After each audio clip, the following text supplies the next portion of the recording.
We are Taylor and Peter Johnson, and we've been coming to Declaration since the very first planning meeting. So we've been coming to Declaration for the last 6 years, and it's been beautiful. We've grown a lot, our kids have grown a lot, and it's been a wonderful time. Hearing God has always been a desire of my heart, but it's always been possibly the biggest struggle I've had as a believer. Being a very analytical person, wanting to know for certain that it was God's voice and not my own. When the church launched the movement a couple of years ago, on Advanced Commitment Night, I had written down a number that I felt comfortable with. A week or two later, when the main Sunday came for the main commitment, my first thought was, okay, why do I need to write this down again? Because I already wrote it the week before, right? But he said to pray and to, write the number down. So I prayed, not expecting to hear anything, certainly not expecting to change my number. We had already had peace about it. But I clearly saw this number in my mind that was double that which I had written down on Advanced Commitment Night. And I was not eager to write that down, but I couldn't get it out of my head. So I wrote it down. Very shortly thereafter, and it might have been the same day, I felt like God gave me another picture of another number that he was preparing us to give in the future when the next initiative was launched.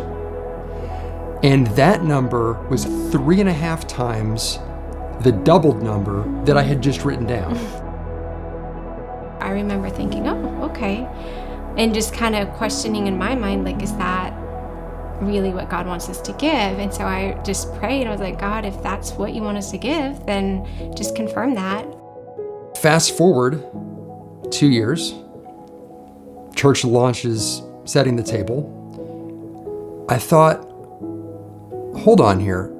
God doubled our income, our take-home income, in the last 2 years. And then I also immediately saw that third number that he had given me pretty clearly, and I knew that he wanted us to give that. As much as I didn't want to believe it, I knew it.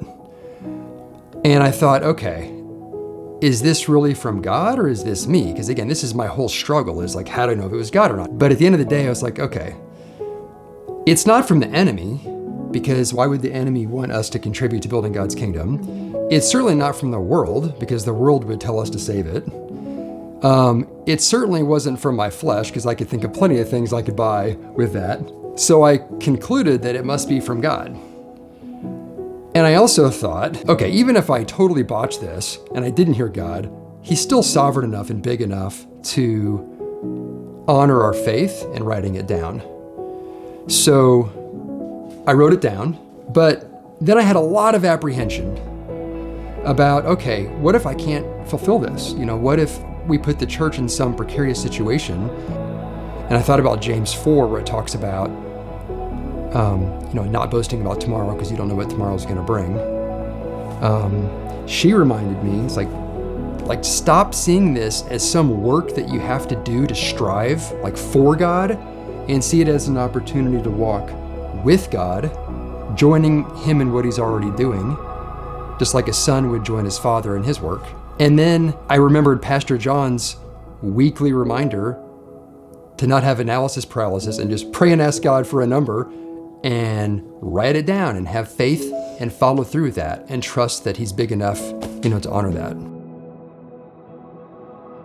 I'm most excited to see what God does and how he enables us to fulfill this, not in any sort of prosperity gospel way, but simply trusting that we heard God correctly and trusting that he's sovereign enough to be able to provide. I think it's a privilege to be able to give, and I think it's exciting that we get to see, this building unfold in this new church and see new people come in, and to know that you've had a part in that is such a blessing. I think that day I'll probably be in tears, just that first day when all the kids come in and families, and it'll be beautiful.